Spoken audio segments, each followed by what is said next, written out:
housekeeping details first before we start our service proper. So first of all, please turn off any of your fabulous noise makers, set them for stun, and whatever helps us maintain the sanctity of our time together. Thank you so much. And then also for those of you joining us online, good morning. We're so glad you're here. Feel free to turn on the closed captioning button, so that might help if there's any gaps in the sound or help your understanding. Although we also know it's kind of a crapshoot with the closed captioning, so we also, offer a bit of grace and forgiveness for whatever the automatic closed captionings may produce. All right, and we're just so happy that we're all here together today. We have many staff and volunteers who are helping us to be love in action today. We've got Susan Clark for music, which is always a huge blessing. Our tech crew, we've got Cheryl, Ray, and Hannah. We've got Doug greeting at the door, which is so wonderful. We've got our food angels that are helping in the social hall, and our bookstore team, so please visit the bookstore after service to find some special gifts for your loved ones. We also have licensed spiritual practitioners serving us today. So we've got Nancy, who's doing our prayers, and we've got folks holding the high watch for this service, and then I'll be your host throughout the day. So we, as many of you know, we offered up a liturgy survey to talk about Sunday mornings and how things are going, so we really appreciate your feedback. We had a really big response. Over half of the average number of folks that attend on a Sunday responded. And so each month we're just going to make one little change. Just, thank you for being gracious and patient. I almost said gracious, that's my new word, for being gracious and patient while we improve. And we really appreciate your input. So one of the things that we are going to do is to have the announcements up first. And then after Lou does our announcements, we're going to have our opening song and our invocation. And you also maybe noticed that before service started, for about 10 minutes, we had the slide deck carousel going with announcements. And if you missed it, that's okay, because when service is done, it's going to go back up again. Okay, so you'll be able to see all the announcements there too. So Lou, come on up.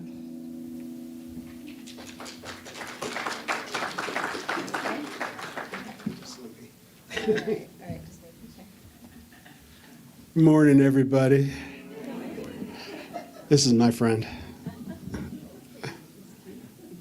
Hold it right there, buddy. Here we go. Oh.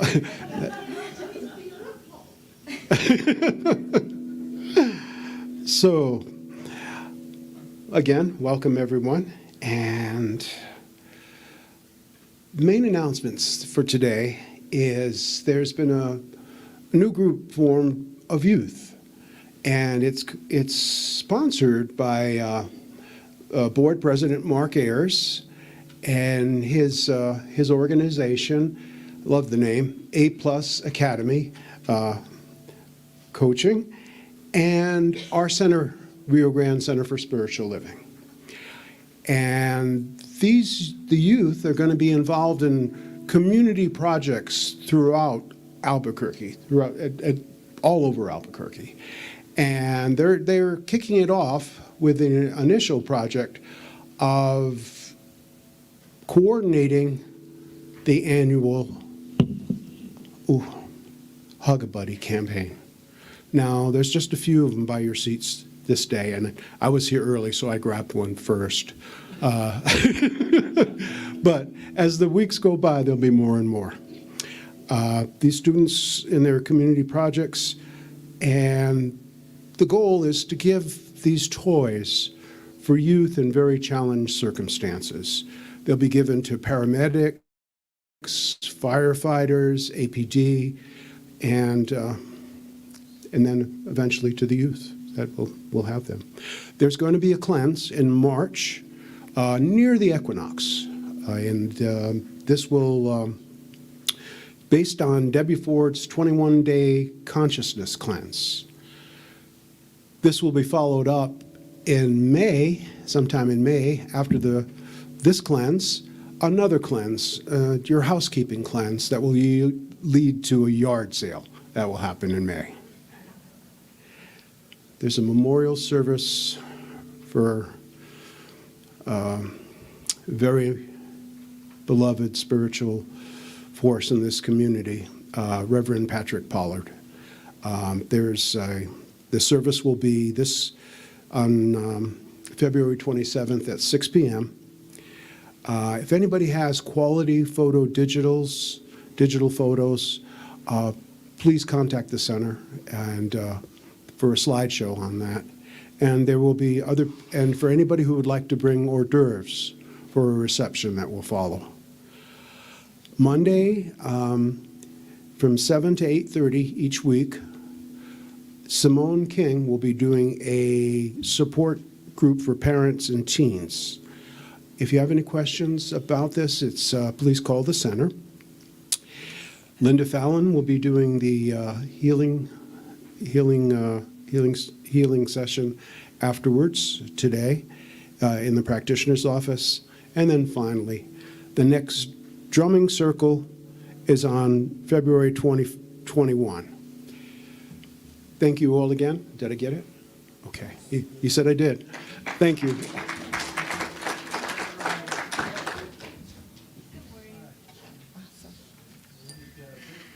So we're ready to begin our service now with our opening song and then our invocation.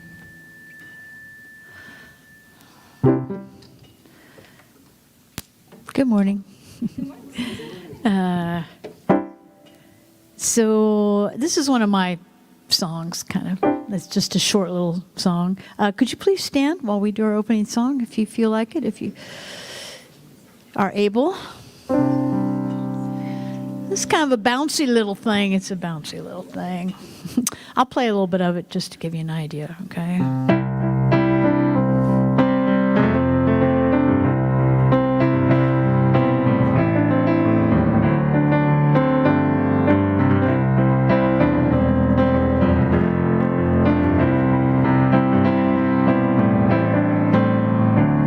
That's it. All right, here we go.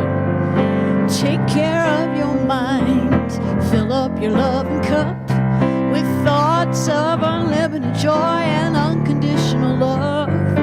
Take care of your mind. Soon you will find your mind will take good care of you and teach you to be kind.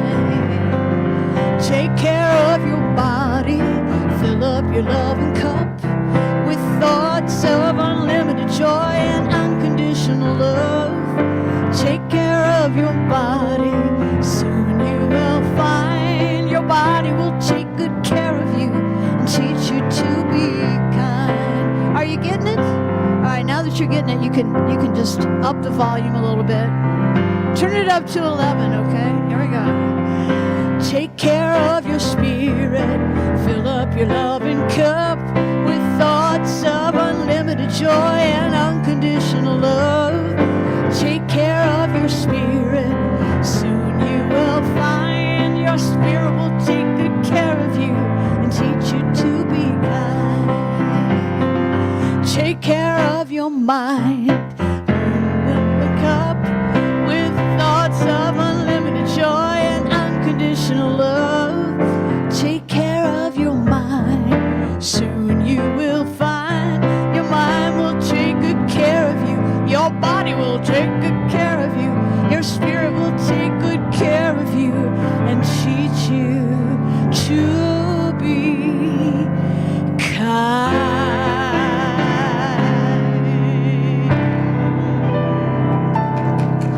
Thank you.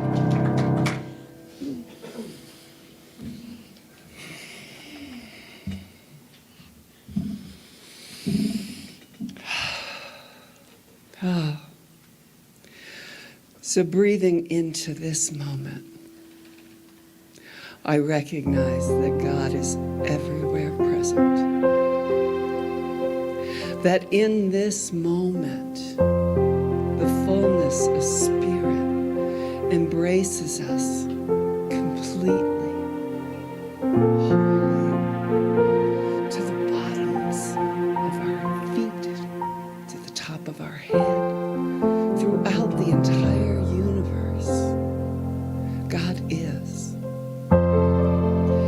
as I recognize that God is, I remember that one loving source is always present, always available, always mine for the asking, always yours for the asking. And I breathe into that silence, knowing that that silence contains everything I want. That in that silence, God is. That in that quiet, the answers reside.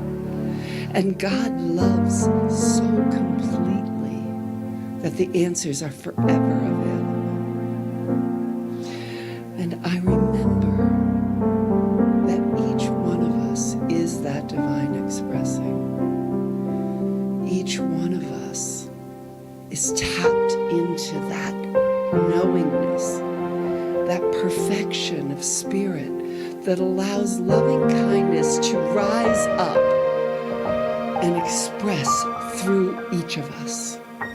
I remember that God is the one loving source that came here to express as each of us, as we extend the love of the divine to one another, recognizing that when we are not seeing love, what we are seeing is fear.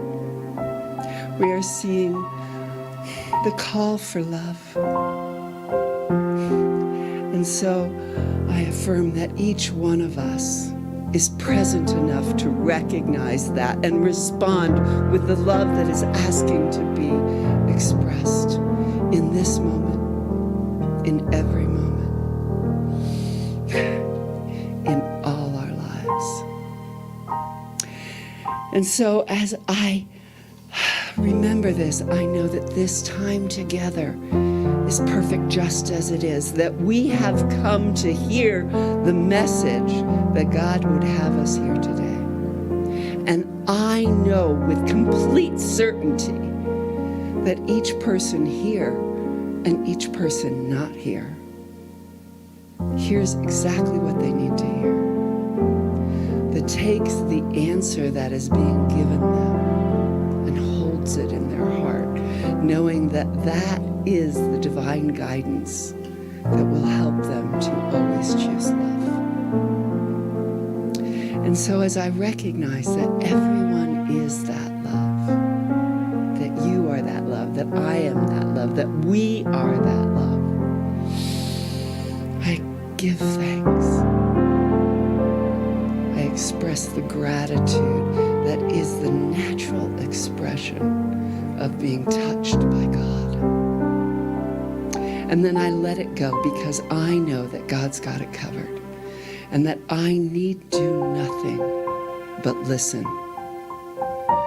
And so knowing it's perfect just as it is, I affirm that by saying, and so it is. Amen.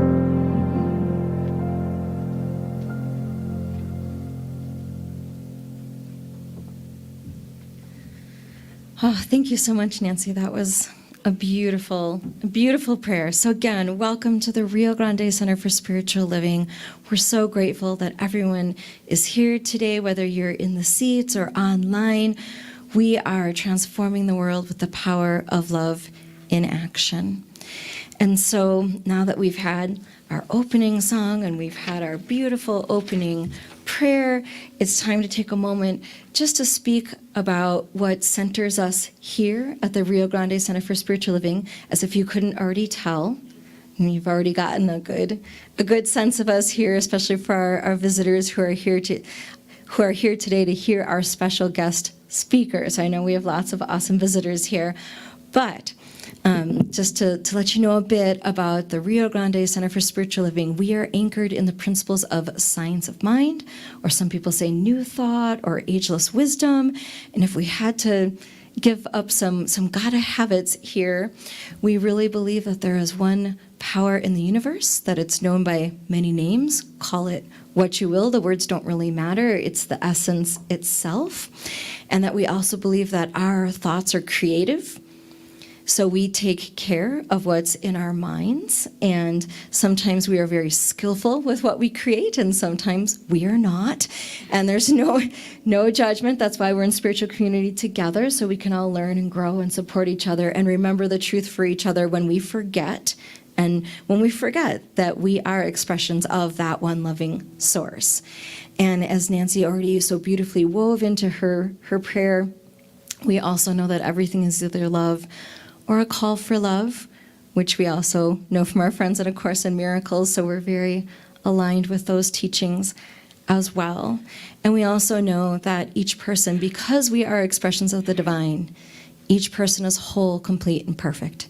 There is nothing that needs to be saved, rescued, or fixed, because God don't make junk. Okay, so we know that you are an expression of that one loving source. And so grateful that you are here. And we are celebrating today because we have this perfect combination of these beautiful people here to have this sacred time together today. So we especially want to welcome people who are visiting for a first or second time. If anyone feels really brave, you could raise your hand, or you could just smile really big, give me the stink eye. Okay, so, and we've got our hug-a-buddies who are getting very loved up for the youth who are going to get these when they're in trauma situations. We're so grateful to give these to first responders, and they'll be fully charged with love. So for our visitors, we want to make sure that you are fully charged with love. So we have a special prayer that we do. So if you want to join me in prayer, however you feel comfortable doing that, here's our beautiful little prayer. We see you. We see you. We know who you really are. We know who you really are. You are a unique emanation of spirit. You are a unique emanation of spirit. We love you. We appreciate you. We thank God for you. Welcome to Rio Grande. All right. Woo. And our little friend here says, you're magical. I just love that. If I define magical as fully charged with the divine, I'm in. That's my magic. All right. So we're going to do our mission and vision, and I'd love for you to join me in reading that. And again, I think you may have experienced our vision and mission already, so I feel like we're in good integrity here. So our vision, transforming our world with the power of love and action, and our mission, loving all creation through spiritual growth and service, always staying true to our highest self. So, as mentioned, we do have a very special speaker today, our very own community member, Brian Kurtz. More about him in a moment. But for our reading today, that definitely was spirit-led. I was like, all right, what reading should we do? And you know how you trip over a book, and you're like, okay. So I don't know if you've seen this by Ernest Holmes, who is the founder of religious science. It's called How to Change Your Life. And what I like about some of his books is that you could read them cover to cover, or you could look at the table of contents and go, oh, there's a topic. You know, right there, that's the one that I need. So that's kind of what happened to me. And I happen to have an old bookmark in here from ministerial school, and I was like, oh, all right, let's see what this says. So it was perfect. So this is the little vignette that says, why be incomplete in a complete universe? So first off, he says to you, you are some part of the divine whole, and the power and the presence of the Spirit is in the word you speak. And that word instantly and perfectly and permanently makes things whole. Know that you are an individualization of the Spirit, which is the source of wholeness, love, reason, and intelligence. Empty yourself of any and every thought that denies this. Know silently but effectively that the divine power of the invisible Spirit works in you here and now. And then it has this nifty little follow-up, which is in first person I. It's like, say these things. So as I say them, just imagine like you're having that in your heart, like you're saying the I statements. I take hold of this realization with complete certainty. I recognize that I am a perfect being living under perfect conditions, knowing that Spirit alone is real. I also know that mind, capital M, mind alone is the only thing that has any power to either act or react.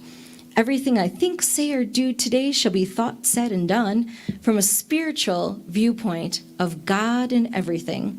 My recognition of this power is sufficient to neutralize every false experience, making the crooked straight and the rough places smooth. I definitely know that this recognition establishes harmony in my experience, as well as prosperity and a sense of happiness and health. I now discard and release all ideas to the contrary as I experience my complete wholeness. So now it's time for some special music with our awesome Director of Music Ministry, Susan Clark.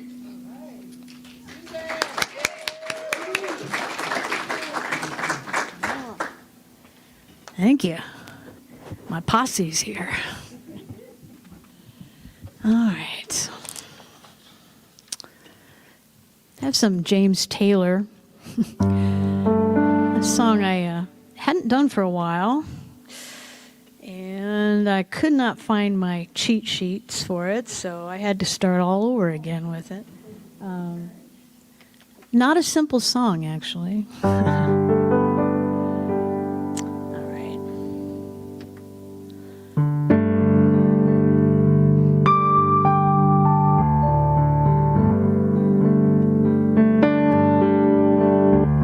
Secret of life is enjoying the passage of time. Any fool can do it. There ain't nothing to it. Nobody knows how we got to the top of the hill. Since we're on our way down, we might as well enjoy the ride. The secret of love is in opening up your heart.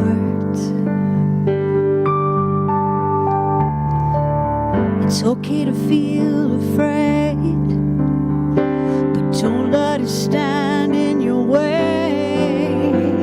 'Cause anyone knows that love is the only road. And since we're only here for a while, we might as well show some style. Give us a smile. Isn't it a lovely ride? Sliding down, gliding down. Try not to try too hard, it's just a lovely ride.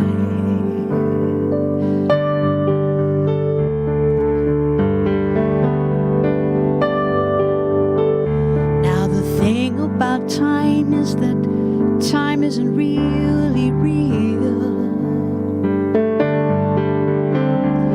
It's just your point of view.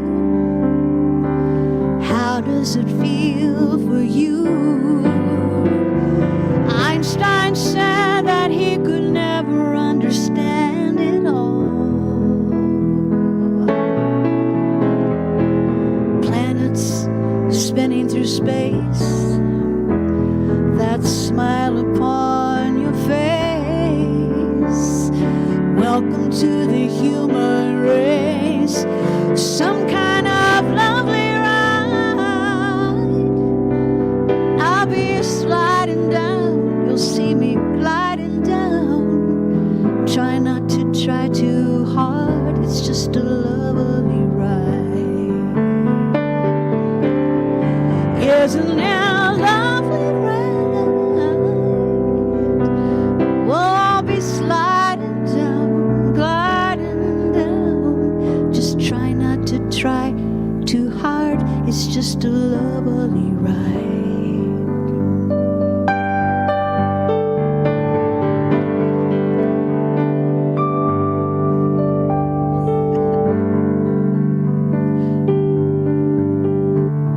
The secret of life is enjoying the passage of time. Thank you.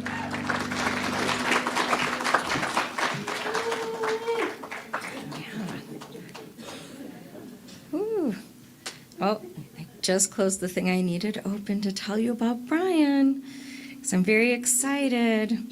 Now, I've met Brian since he came here, and we've had our own conversations, but it's nice to get to know even more about Brian. So Brian, our guest speaker today, is an intuitively guided medical empath who has received divine downloads for over 40 years. Brian is a healing vessel, a teacher, a speaker, and the author of Access the Real You, touching your divinity and applying its wisdom to your life. So please help me in welcoming our own community member, Brian Kurtz, to speak for today. Thank you. So, I'm here to talk about the Adam and Eve story. How many people know the Adam and Eve story? How many people have been tormented, abused, or are just generally frustrated with the interpretation of the Adam and Eve story? All right, good. So this is a New Thought congregation, so I'm not going to get thrown out of here for telling you my version of the Adam and Eve story, I hope.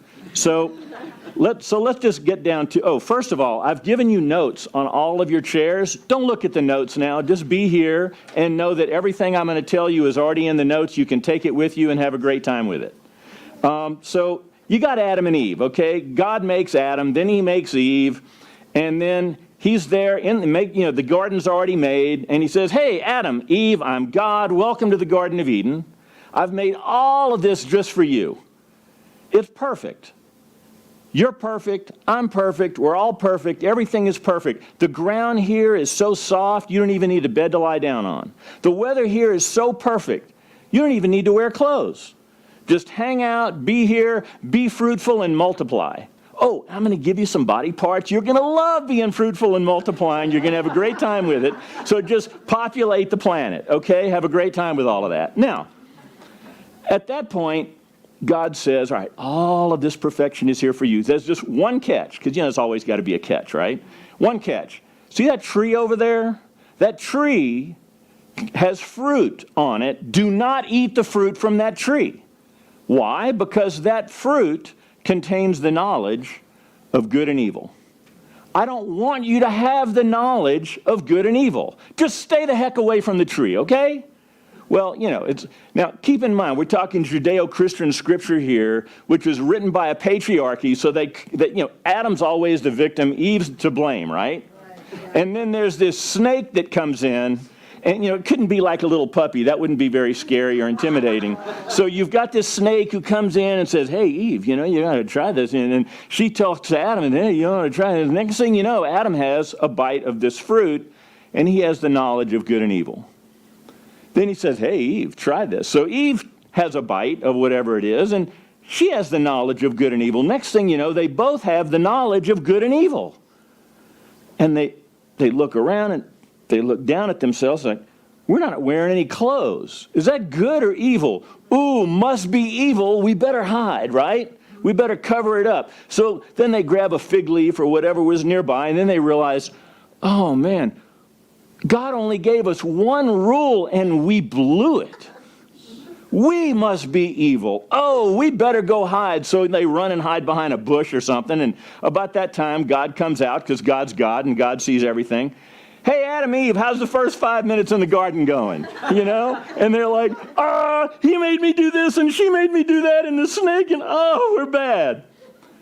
And ever since then, we've been guilt by association that they made a mistake. Therefore, we must be something horrible and evil that would then need some redeemer, right? Well, I'm about to turn all of that on its backside.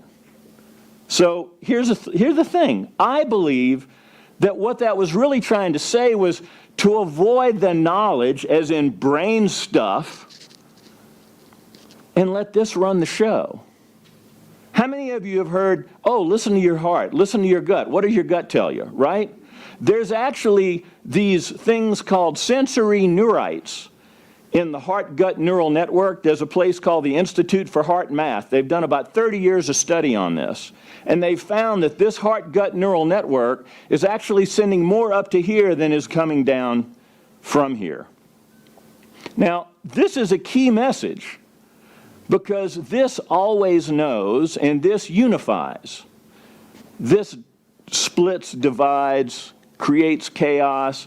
See, the way the brain's like a hard drive, okay? And the way it works is, the way a hard drive works is, it gets some information, and then it's got to drop it into one of millions of little sectors so that it can save it and store it for later use. Well, that's what your brain is. Your brain's just a hard drive that remembers everything that's ever happened to you.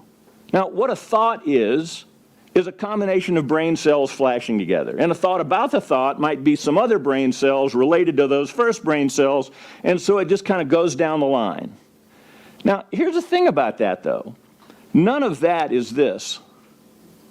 And so what happens is your brain's got a thought and a thought about the thought and a thought about a thought about the thought, and it knows everything that's ever happened to you.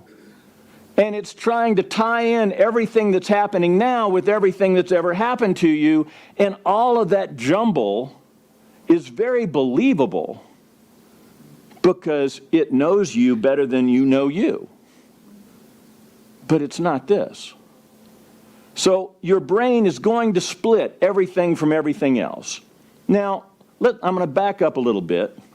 How many of you know what an atom looks like? Not A-D-A-M, but A-T-O-M. It's like you got your protons and neutrons in the middle and electrons are orbiting around that.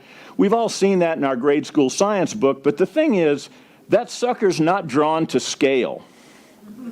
If you were to draw an atom and magnify it to the point that the protons and neutrons in the middle of the atom were the size of a marble, like, we used to play marbles as kids, the first orbiting electron from that marble would be 10 miles away from the marble. And these electrons are organized in groups by distance called shells, like seashells. The next group of electrons from the marble would be at the moon, 250,000 miles, 31 Earth diameters from the marble moon, right? I mean, can you even begin to get your brain wrapped around that? I can't. The next shell would be at Jupiter, which is farther away from us than we are from the sun. Marble Jupiter. We're talking literally astronomical distances. That's how much empty space is in an atom. Now, there's got to be something holding that stuff together, and that's like this incredible amount of electromagnetic energy. Now, I would say that God, Spirit, Creator, that thing beyond names, is the source energy of that energy. Now, if that is so, and all of that empty space in an atom is mostly God stuff, you're made of atoms. Guess what you're made mostly of? God stuff. You are therefore, by definition, divine spirit beings. You need a redeemer when God's in you and all around you and through you. Where's God? Where else? Everywhere. Is there anywhere God's not? So if God is everywhere in everything, God must be operating in a place of stillness. So how do you access that stillness where God is, where divine wisdom lives? I'm going to show you. How many of you seen me do this thing I call wiggles? Okay? So here's the thing about wiggles. This is your brain. Okay, and your brain's moving 1,000 miles an hour. From the moment you popped out of your mom, the doctor slapped you on the butt, everybody's laughing and screaming and crying and doing whatever, and there's all these lights and everything, and your brain's been in hyper overdrive ever since. And it's always trying to process every thought and every thought about the thought and every thought about the thought about the thought that you've ever had, but that's not you. The real you, as I call it, is the noticer of all of that. So when you're noticing your brain moving 1,000 miles an hour, the real you is, by definition, in stillness, watching your brain move 1,000 miles an hour. Where's God again? How does God operate? In the stillness. And the way you access stillness is by noticing what's not still. It's a total paradox, but it makes sense when you think about it a little. Like, if I'm doing that, I'm separating myself from that and grounding myself in this other place where we can discern, free of the that's going on all day. Now, keeping in mind that you don't have awareness, you are awareness, being aware of itself. So in the awareness that you are, you can notice this. And this divides, this separates, because it has to store everything. But to store everything, it has to separate everything from everything else, which is not the nature of a divine universe, which is all oneness. So this is totally illusion, and everything it comes up with is illusion. So let's stop and consider, all right, you're noticing your thoughts. I'm noticing the thoughts my brain is generating. Everybody just say that. I am noticing the thoughts my brain is generating. Awesome. So who is the I that's noticing the thoughts your brain is generating? God, Spirit, Divinity. That's who and what you really are. At that point, original sin is not like some error that's horrible. It's just error. What it is inherently separating everything from everything else. So it separates us from each other. It separates us from God. It separates us from our own true nature, which is always there. There's nothing to do. There's only to be aware. There is no action required to justify, and yet that's what this does. This compares and contrasts everything. Like, if you're noticing the thoughts your brain is generating, you're going to notice there are issues that come up. How many people have some issues? All right? The rest of you are lying, okay? So here's the thing. I have an issue, but what does every issue you can come up with have in common? Every issue, regardless of what it is, has a point A, I call it, and a point B. Point A is what is so, like the fact of the fact. Point B is what I'd prefer instead of point A. That's just the way it works. I got $1,000 in the bank. I wish I had 2,000. I got $1 million in the bank. No, I don't. I wish I had 2 million. I got this nose. I wish it was smaller. I wish it was straighter. I wish I had more hair on my head. I wish these veins on the side of my nose would go away. Everything is what it is, point A, and what I'd prefer instead, point B. But what do you do with that? You can be aware that any issue that you have has a what so and what I'd prefer instead. So what are you going to do about this? Well, you can start to work on that. I have a process I call resolve, refine, release.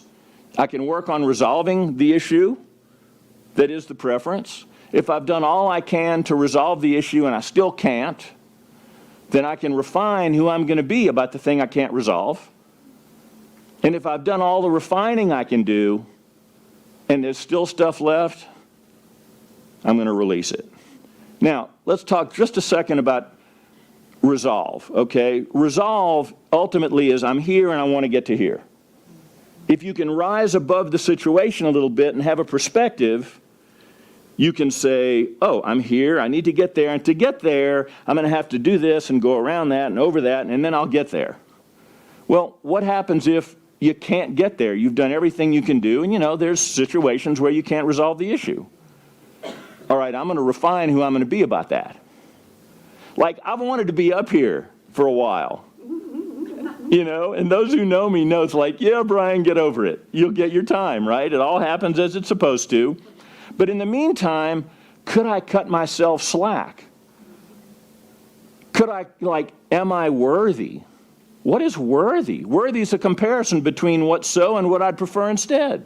And there's always going to be something that I generate as a preference to make myself feel less worthy.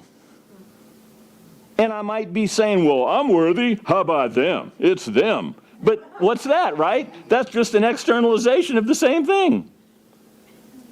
If someone's not being who you want them to be, this is what they're doing.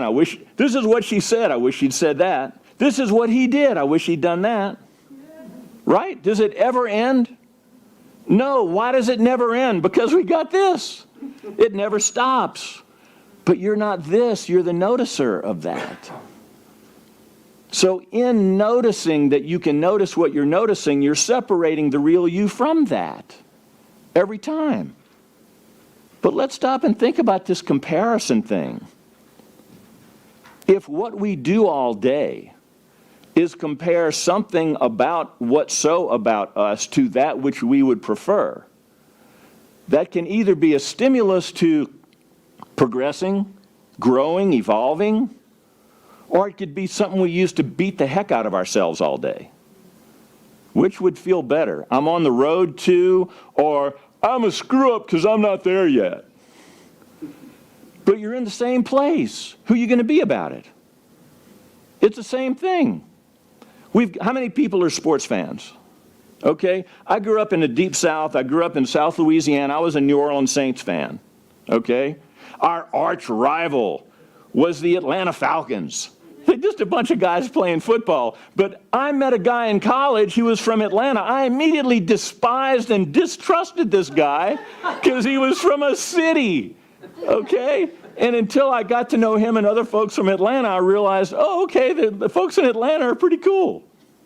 But I had it wired up that if you're from this other city, you must be wrong or bad or evil, right? How full of that? I mean, come on. But this is what we do. Think of anything internal that's going to result in self-torment, self-loathing, self-distrust. Well, this and this and this happened, therefore I can't trust my own thoughts. But you don't have to trust your own thoughts. You trust your heart and your gut because it knows. And how do you get there? By being the noticer of that other stuff that puts you here. Internal, self-loathing, self-hatred, self-torment, I'm disappointed. Just the fact that you can notice that separates you from the stuff you're noticing and grounds you in this more stable, grounded, divine place. Now, let's go external for a minute. How many people have heard like classism, ageism, any of those isms that's just comparing what's so to what someone says we should prefer or what I should prefer? Any and all of that is artificial division. And it separates us as humans. The political landscape. Do I even need to say any more on that? Right? Do you even want me to say any more on that? Right? It's horrible. It's terrible. But this is what happens when this is running the show. This has to distinguish something from something else so it can save it and store it for later. But there are people who know that and manipulate us into thinking certain thoughts, believing certain things. And this goes on. I mean, it never ends, right? I live in a pretty nice apartment. There are people who live in nicer apartments than me. What am I then going to make up about them and their apartment and their job and their lifestyle? Total BS. This guy's driving this car. How many of you know, when Susan said, what do you want to do for the song that's going to relate to your talk, the first thing I thought about was the Rolling Stones, Can't Get No Satisfaction. Right?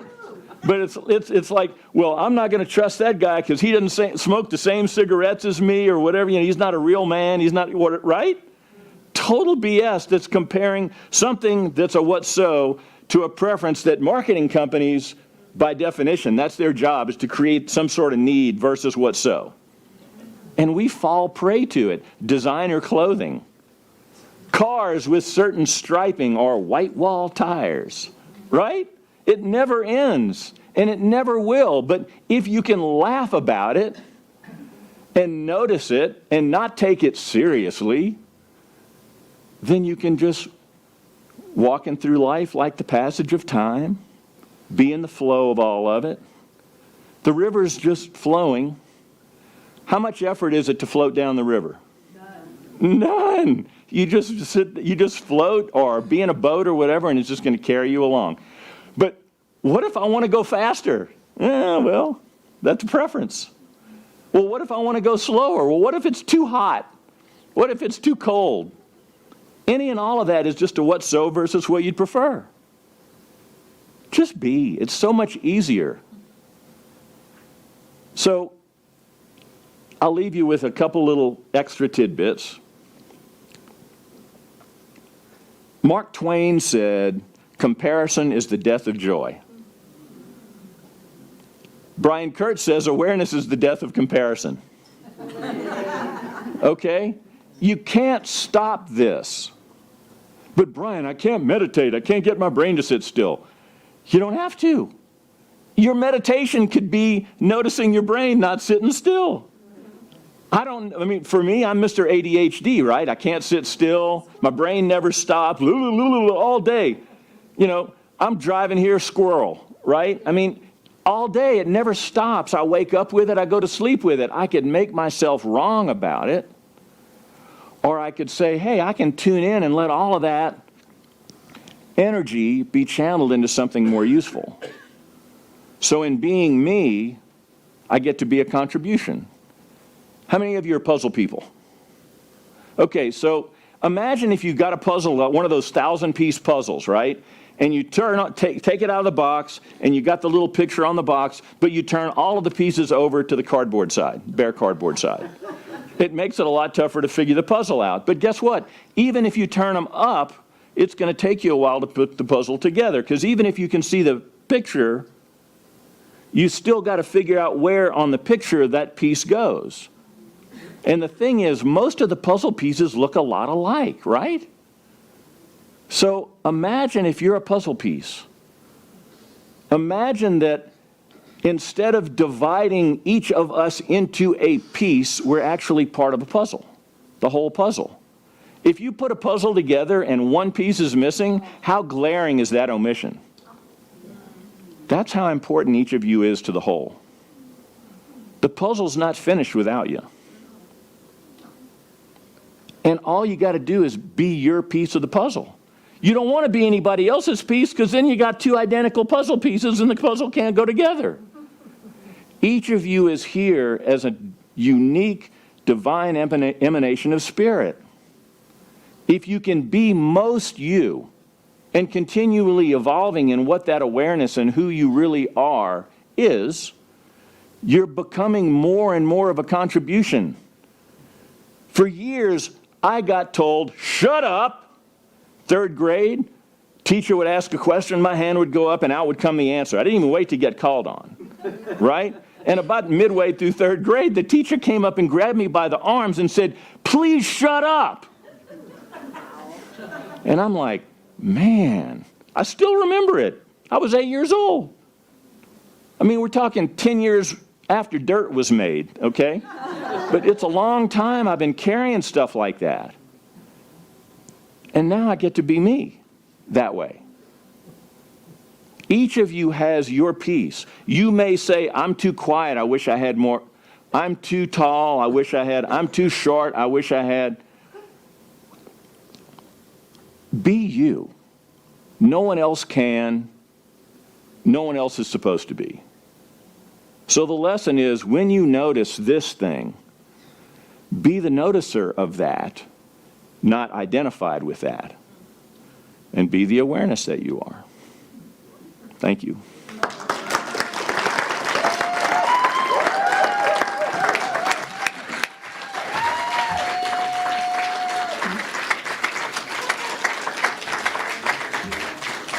Wow. Thank you, Brian. That was an excellent talk. You are magical.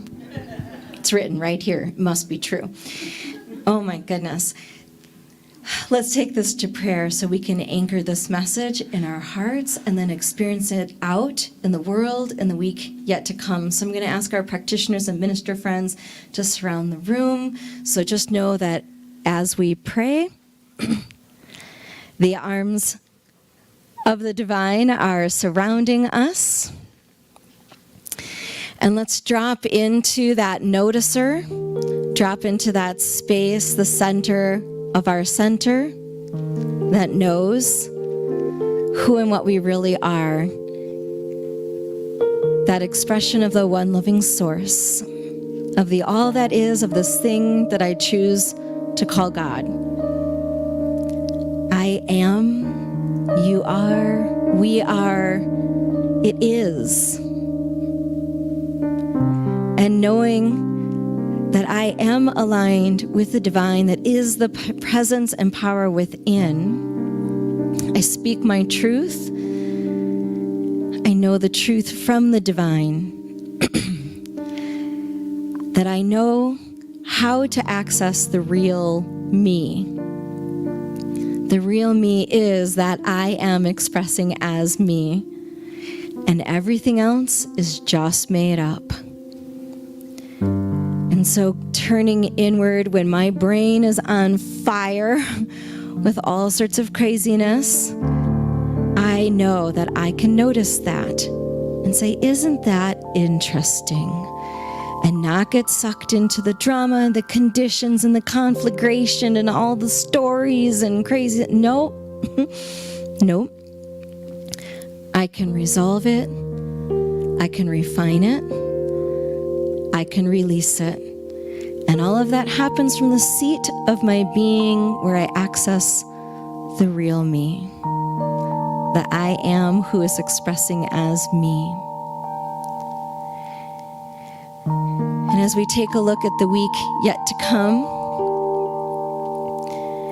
it's a wonderful time to welcome Spirit into our lives, to welcome that divine expression in us, as us, through us, just to see what would happen if we just went with it. If I just am with it. There's nothing I have to do, say, or be. Don't have to rescue, save, or fix. What would that expression, what would that experience be like? That is the amazing opportunity we have right now and all week long, as this beautiful message from our friend Brian settles in and processes through our fabulous brains and settles down into our heart and in our gut and in the noticer and in the I am that is me.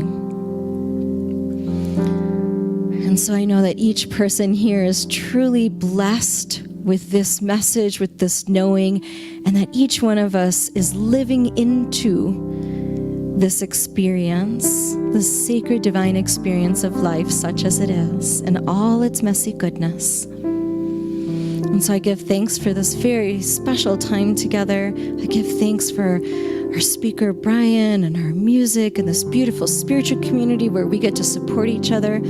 I am so grateful for this beautiful experience of life and the ability to know, deeply know, who and what I am and how that outpictures into the world. So knowing that all is well, I let this prayer go into the one loving source and say with me, and so it is.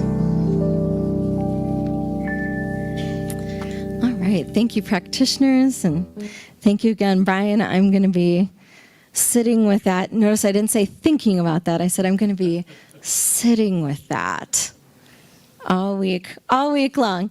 So now it is time for us to share our abundance. And for those of you joining us online, there are all different ways that you could give your donations. They'll be scrolling across the screen in just a moment. And we do we have our baskets? Oh, well, that's interesting. So if I may ask, Carmela, may I ask you to bring some baskets forward for our donations?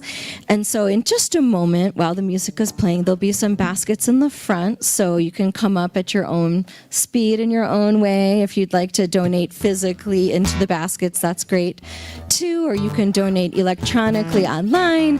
Some of you offer monthly donations, and we really appreciate that because that helps keep this ministry going. That helps us to continue to impact the community and each other in such beautiful ways. So thank you so much for your service, Carmela. Always appreciating you. So before we get into our beautiful song that's coming up, we're going to say our giving affirmation, and go ahead and say it with all your heart. Con un amo fuerte. Here we go. I am abundant, and I give from my abundance. I am prosperous, and I give from my prosperity. I am blessed, and I give from my blessings. My blessings of spirit are as abundant as the stars, and so I give and receive generously, and so it is. All righty. Sure wish we had those drums happening about now, but we don't. So, do I do Jamie Lula or do I do Mick Jagger? I don't know. It's a horse apiece. I'm not sure I can even do this. But Of course you can. You know, I ain't scared. Oh, well, I mean, you know. manifested a drummer.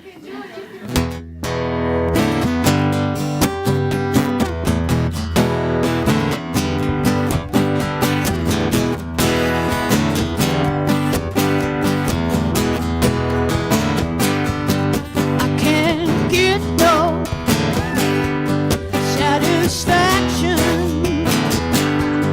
I can't get no satisfaction.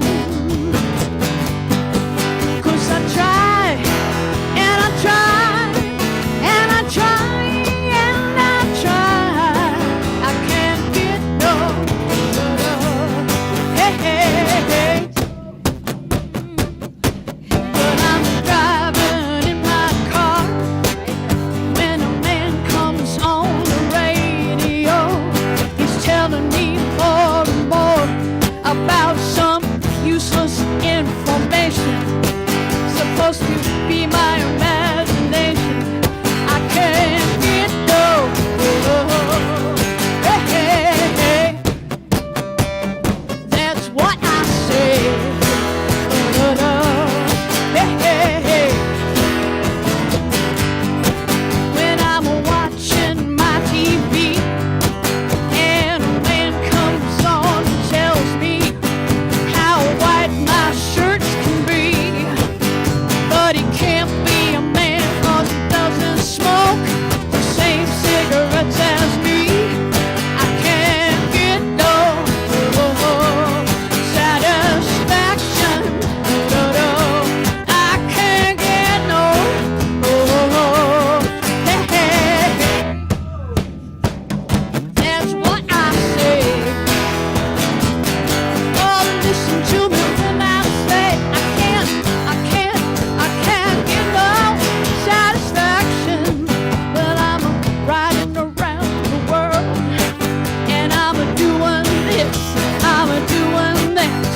I'm trying to make somebody who tells me maybe better come back maybe next week. Can't you see I'm on a losing streak? Can't get no. Hey, hey, hey, hey. That's what I say. I can't get no. Can't get no satisfaction.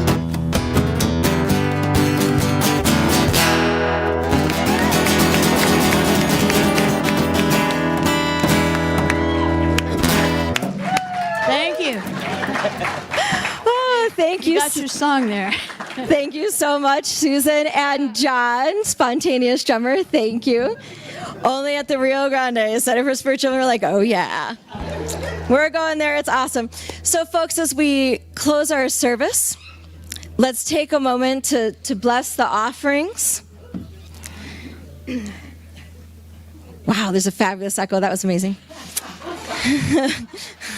All right. So I just want to give thanks for all that folks have shared, the time, the talent, the treasures, the money, the laughter, the music. Thank you. I know that everything that folks have donated and offered up is multiplied tenfold in all of your lives, that there's beautiful flow and reciprocity in what we give and receive. So thank you, loving source, and thank you for all that you gave to the center. Amen. So we are going to have, I want to remind you just two things. After service, if you would like to pray with a practitioner, we have our prayer garden over there, and we'll have some practitioners over there if you'd like a mini prayer time, or you could schedule time with practitioners. You could do prayer requests online. There are also sheets in the back of your seats where you could do prayer requests, and then they go on the back table in the sanctuary in the little prayer box, and then we pray with you all week long, so we are here to support you in prayer. And after service, we would love for you to join us in fellowship through the kitchen into the social hall so we can have lovely conversations and some food together and continue discussing the amazing talk that Brian gave today. So let's thank Brian one more time. Yay. All right, so now it is time for our closing prayer and our closing song.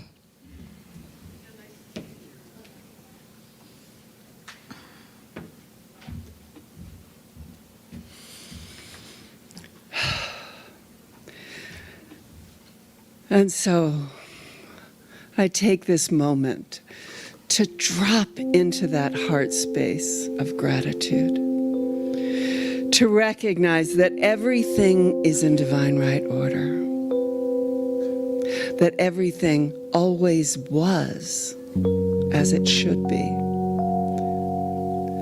For God is in, through, and around all of us. It is us. We are the divine expressing.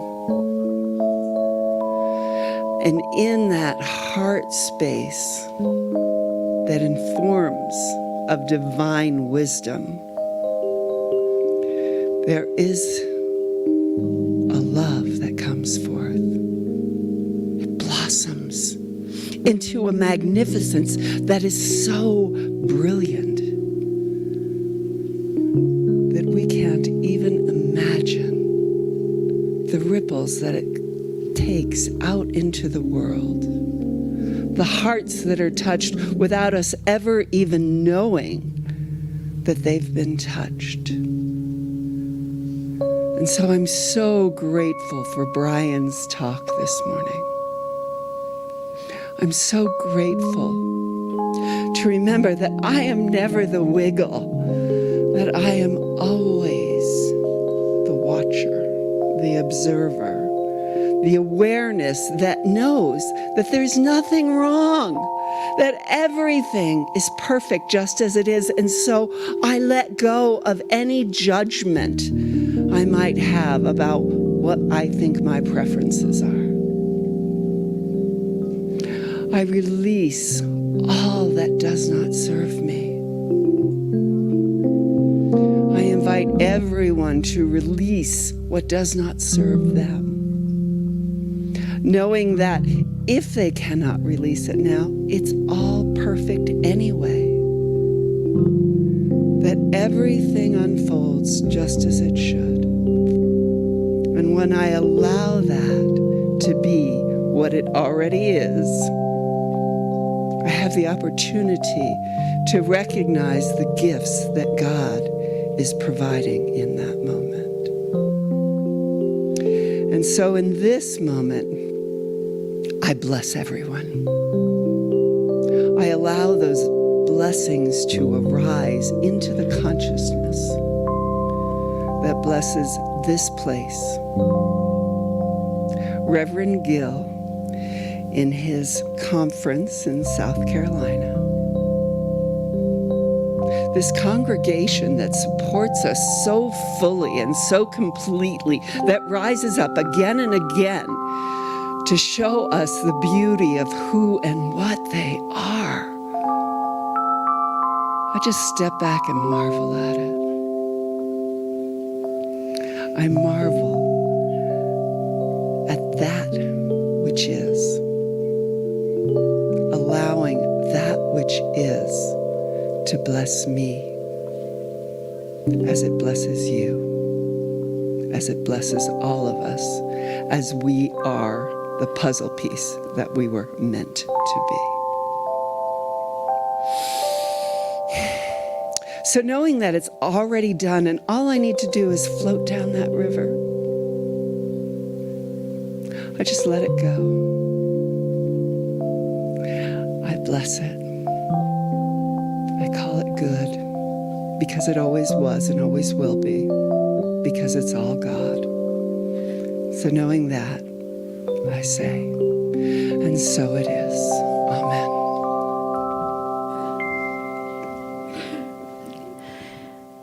Hey, Yvette. We're going to, would you all please stand? And thank you, Nancy, for that beautiful departure. I always depart during those parts of the service. I go other places. So we're going to do a song that Yvette wrote. This is Yvette Trujillo, and she's one of our practitioners here. And let's try this. I don't know. I kind of tried it last week. It didn't work so well. If you feel like, I think we're too big to make a circle. But if you want to just hold hands, if you want to, you don't have to. If you want to have a contactless experience, you can just put your hand over your heart, okay? Or just elbow somebody out of the way, whatever. All right. So this is a waltz. It's a waltz. A little intro. 1, 2, 3, 2, 2, 3. 1, 2, 3, 1.